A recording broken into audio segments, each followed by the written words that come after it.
Hi everyone. I was asked to talk about urban agriculture, specifically modular containerized home gardening. So, to start, let me tell you what I and my company do. The Farmers Factory is a legitimate entity engaged in designing, building, and managing farms that are into commercial scale vegetable and fruit production. We're actually a team of agriculturists, chemical and agricultural engineers, and agricultural economics majors who all hailed from UP Los Baños. Of course, we also do urban gardening, but this is more of our way of giving back to the society. So, for the past years, we have worked with different LGUs, private institutions, and NGOs in promoting and spreading the benefits of urban gardening. And now we are faced with this COVID 19 pandemic, and it threatens our health, lives, and economy. It also forces us to live a new normal.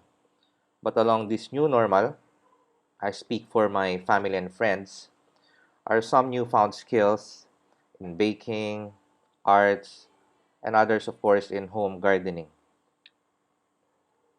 So, today, my goal is to teach you how to start growing your food at home and hopefully make you become a part of the solution in solving the growing food insecurity in our community by learning a thing or two in modular containerized home gardening. Okay, to proceed, I need to take you to a little side tour. I call it Containerized Gardening 101. Bale, konting review lang ito of our basic biology about the plant.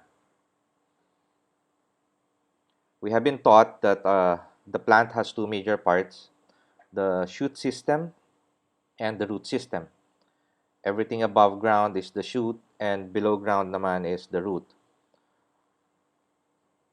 Both shoots and roots have different subparts that of course have their own specific functions. But we will not go into all that anymore. Instead, we will just focus on the root's absorption and storage abilities. So sabi dito, root hairs effectively absorb and store water and nutrients under a free environment. Thus, restricted root growth would lead to stunted shoot development or poor crop standing. In short, papangit ang halaman. Well, unless you are trying to grow a bonsai like so. After all that has been said about the plant, anong ibig sabihin? Well, we just need to take care of the roots. So how do we do that? Now I'm going to share to you some farming hacks that can make you an automatic green thumb if there's such a thing. First is to provide loose, coarse, and light soil. Loose and light soil facilitates free movement and growth on the root system that will eventually lead to a healthy and nice shoot system. So ano ba itsura nitong loose and light soil compared to fine soil particles like clay? Dito sa illustration, you'll see na uneven yung surface ng loose and coarse particles, which proved to be useful because yung pockets around it retains more air and water, plus it serves as storage for nutrients. Ang tanong, paano gumawa ng loose and light soil? So this is our recommended soil medium. We use this in all our farms. So the first component is 20% processed animal manure combined with 5% lime if hindi pa siya masyadong tuyo. Pag tuyo naman yung processed manure, then you can use 25% of that. And then mix it with 25% regular topsoil and 25% coco coir dust or sawdust or wood chips and 25% carbonized rice hull or durog na uling. So ngayon, meron ka ng lupa. But plants have other needs too. Okay, as you can see, there's water, air, sunlight, and some nutrients na kailangan ng halaman. For sunlight, 2 to 8 hours should be enough for most crops. For water, just keep the soil moist at all times. Not wet, not dry. Well, it doesn't have to be everyday yung dilig, basta moist pa, wag mo na magdilig. And water your plants as much as possible early in the morning para medyo mas malamig for the plant. Nutrients. Sa nutrients, we have primary, that's nitrogen, N, phosphorus, P, and potassium, K. And we also have secondary and micronutrients. But we'll skip that. For home gardening, we'll just talk about the primary nutrients. So, ano yung importance ng nitrogen?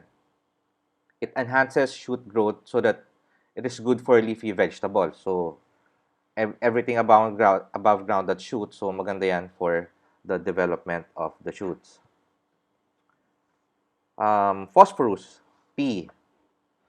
It enhances root development. So, importante siya if you want to have a good crop standing. And syempre, maganda for all root crops. Potassium enhances flowering and fruiting. So, this is good for most pakbet veggies and many, many more. For NPK, or primary nutrient farming hack, just dissolve 1 to 2 kilograms of complete fertilizer, triple 16 or triple 14 as known to all agri-stores, into 200 liters of water and apply the solution to your plants once a week. Parang idinidilig. So, by now, you have learned to grow plants well. First, you need to provide loose and light soil. Second, expose plants under 2 to 8 hours of sunlight. Third is keep the soil moist all the time. And fourth, give the plant some NPK. Moving on, there are also some other helpful cultural practices you need to know for containerized home gardening. First is how do you grow your plants? Either you grow it from seeds or cuttings or kitchen scraps. So these are the steps in growing seeds. Just bury seeds about 0.5 to 1 centimeter deep into your soil and keep it moist all the time. You should see sprouts emerging within 3 to 7 days. For cuttings or kitchen scraps, just bury it 1 to 3 inches deep, keep it moist, and expect roots to develop within 7 to 10 days. Of course, there is no perfect garden, lalo na if pabago-bago ang weather. So, the next thing you should know is how to manage garden pest. For insect pest, mix any strong scented herb or yung malakas yung amoy or spice like chili, citronella, lemongrass, and many more with water and a few drops of organic soap. So this solution is effective in repelling most insects. You may also want to plant amongst your crops some marigold flowers and rosemary. These plants attract beneficial insects like bees and wasps that are natural predators to some insect pests. To control bacterial infestation, just add more carbonized rice hull or crushed charcoal to your soil. So, ginagawa natin to sa ating mga refrigerators to control bacteria at saka yung amoy, we put charcoal. To prevent fungal infestation, you can sterilize your soil mix by putting it under the sun for 3 to 5 days. Sa farm, we do this every 2 or 3 croppings or kapag 2 beses or 3 beses na kaming nakapag-ani. Another thing you should learn in home gardening is making your own compost. Steps involve collecting 1 part wet biomatter, like fresh leaves and kitchen scraps, gaya ng vegetable and fruit peelings, o yung mga pinagbalatan. And mixing it with 2 parts dry biomatter, like dried leaves, wood chips, shredded paper, and cartons. Step 2. Lay them alternately in a container or a pit hole and keep it moist all the time. And of course, cover it to protect from direct sun and rain. And in 2 to 4 weeks, you'll have your own compost. Cycle planting. If you do not want to get overwhelmed sa sobrang dami ng i-harvest, ang gusto nyo lang naman magkaroon ng continuous na na-harvest, you have to practice cycle planting. Ito ay applicable sa mga gulay or crops na ang life cycle is about 40 to 120 days or yung tinatawag na annual crops. For home gardening, just apply the 1/3 rule. Sa farms kagaya po namin, we religiously plant weekly. So, example ng 1/3 rule. Halimbawa, corn, ang life cycle niya is 75 days from seeds to harvesting. So, divide by 3, you'll get 25 days. That means every 25 days kayo magtatanim. Importante ang cycle planting to make your modular containerized garden sustainable. Okay pa po ba? Alright, so moving on, punta na po tayo sa setting up ng modular containerized home garden. There are only 3 basic steps in starting your own containerized home garden. First is to pick a spot around your house and lay out your garden. Envision how you want the garden to look like. Ano ba yung gusto mong makita? If you can lay it out in a master plan on paper, mas okay po yun. But consider the following tips in choosing your garden spot. First, it has to be sunny. So it has to have 2 to 8 hours of sunlight. And 2, I suggest that make it a place where you would want to go to at least 3 times a week, if not every day. Sure to say, yun pwede po ninyong tambayan. Okay. Next, 2 is choose the crops you wish to grow. Simple lang po sa bahay namin, we just plant the veggies that we actually eat. But in choosing crops, you need to consider whether you want annual crops or perennial crops. Annual crops are those that are short-lived and have life cycles of about 40 to 120 days. So most leafy vegetables are under these annual crops. Root crops, kagaya ng mga carrots, labanos, upo, cucumber, and many more are also annual crops. Perennial crops, on the other hand, are those that generally last over a year from sowing to harvesting. Or in short, ito yung merong forever.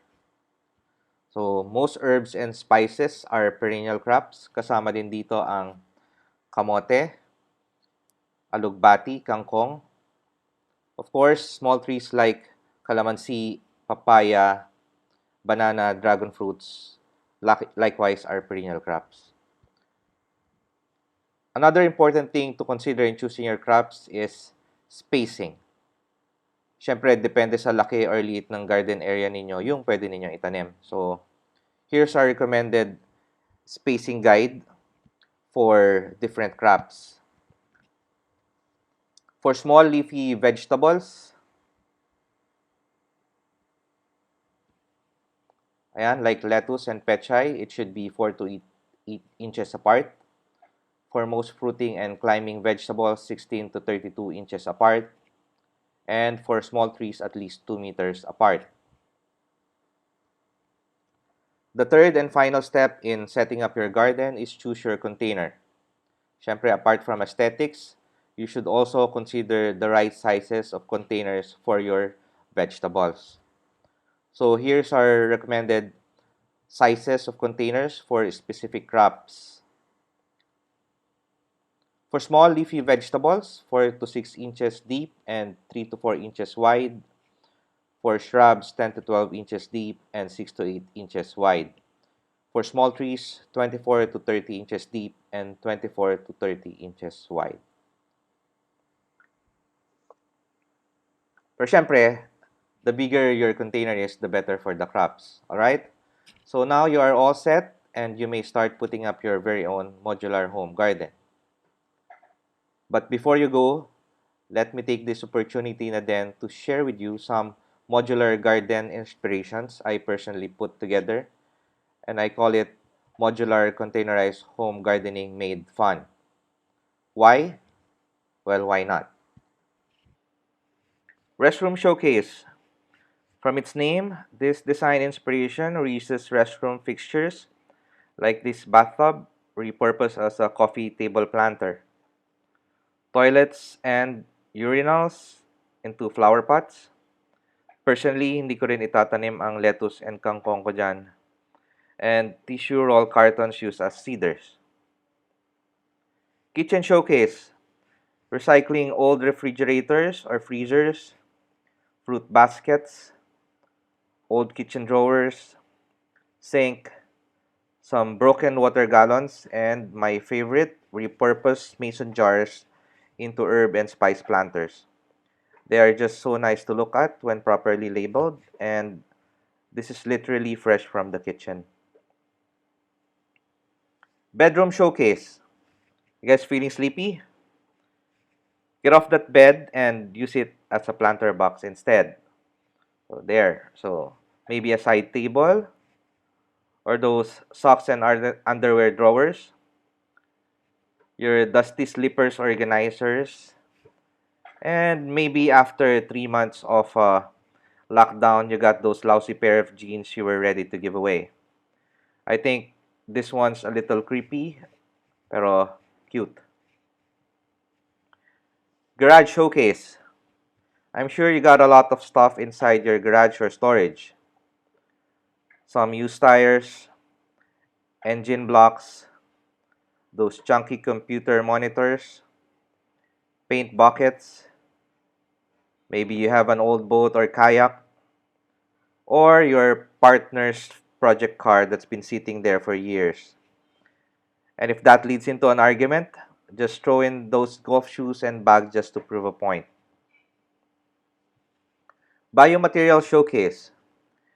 These are some common biodegradable materials just laying around your place or the neighborhood, like bamboo poles, coconut husks, and buko shells, abaca jute bags, and maybe you have access to some banana trees, which is cool because literally this is cool for the plant since it stores a lot of water. And if you feel like decluttering, check out these materials laying around your place, like gallon condiments, cooking pots, old drums, roof sheets, tin cans, the very popular PET bottles, broken fans, and many other kinds of containers you have around the house. Just reuse, recycle, and keep planting. Okay? So now we go to some DIY containerized garden ideas. These are materials you can actually use to build customized planters or containers for your plants. So steel fence as trellis for your favorite vegetable climbers, old bricks or pavers and concrete hollow blocks that you can stack and form into shapes. You can actually grow a variety of vegetables in these materials. Hanging PET bottles to save space for your leafy vegetables. Wood planks from pallets. I particularly like using wood because it can take on any form or design. And of course, I just love its rustic look.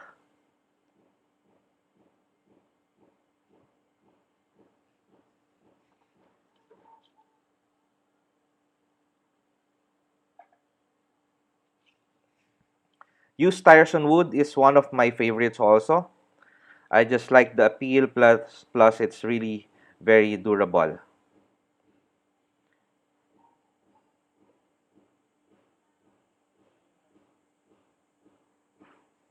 For those who want to plant trees, small trees for that matter, you may want to use these reinforced concrete pipes. Madalas sila ginagamit for drainage. They are quite heavy but guaranteed can support the growth of your trees. Of course, they come in various sizes too. Wall cups planted with vegetables will not just beautify your wall, it can also give you endless supply of green leafies. Aquaponics system, you can find sellers of these in the internet if you want to ready to use setups. And it Same goes with the hydroponic system.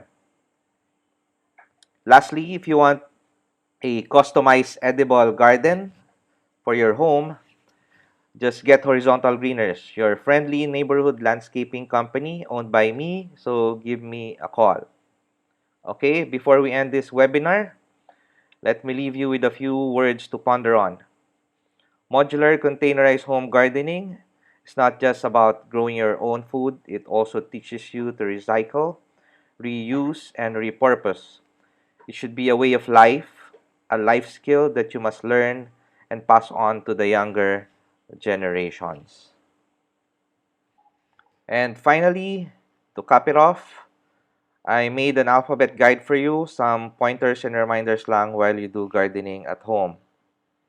Let me just read on it. So, A, allow your crops to bathe 2 to 8 hours in the sun. B, best time to water containerized vegetables is early morning. C, carbonized rice hull or charcoal helps control bad bacteria in your soil. D, devote at least 30 minutes of your time 3 times a week in your garden. E, everything will be alright, relax, breathe, and do not overthink gardening. F, fertilization protocol simplified is 1 to 2 kilograms of complete fertilizer dissolved in 200 liters of water. Use the solution to water the crops through the soil. G, good roots will result to better shoots, so take care of the roots. H, herbs and spices like rosemary, basil, tarragon, lemongrass are very easy to grow. They should be a staple in your garden. They help deter pests. I, intercropping is allowed. Root crop plus leafy plus fruiting vegetables is a good mix. J, just ask a friend if you encounter something you do not know. Relax, breathe, everything will be alright. K, K stands for potassium in the table of elements. This is one of the 3 primary nutrients essential to crop development, particularly flowering and fruiting. L, leafy vegetables like pechay, kangkong, lettuce, kamote tops are best for small spaces and containers. They are among the easiest to grow too. M, marigold plant should be a staple in your garden. Its beautiful yellow flowers attract beneficial insects, and its strong scent deters other harmful pests. N stands for nitrogen in the table of elements. This is one of the 3 primary nutrients essential to crop development, particularly during its vegetative or young stage. O, overthinking and overanalyzing gardening will not help you. So relax, breathe, everything will be alright. P stands for phosphorus in the table of elements. This is one of the 3 primary nutrients essential to crop development, particularly for root growth and strengthening. Q, quality is more important than quantity. Do not overcrowd your container. Practice the prescribed spacing for your crop. R, roots of the plant is our main focus. The healthier they are, the better the growth of your crops. S, soil is the key to making your plant roots healthy. Keep your soil loose and light. T, there are other materials you can use to make your soil loose and light. Do not overthink it. Relax, breathe, everything will be alright. U, use pesticides only when necessary. Organic concoctions are available online. Physical intervention and control measures are still the best practice. V, vegetable gardening is not just a good exercise or hobby, it brings food on your table that are safely grown right from your homes. W, watering is very important in gardening. Do not overwater. Do not leave the soil dry for a long time. Moist is the right condition for the soil, not wet, not dry. X, xeric or super dry conditions is a no-no in gardening. If and when you can, collect rainwater. It's usually colder than tap water, which is good for the plants. And of course, it's free. Y, you should not overthink gardening. I cannot overemphasize on this. Relax, breathe, everything will be alright. Z, zealous attitude will make your home or urban garden a success, so keep planting. And if you think you need more support in gardening, just join our community. It's in Facebook, the Farmers Factory Community. Thank you very much and have a good day.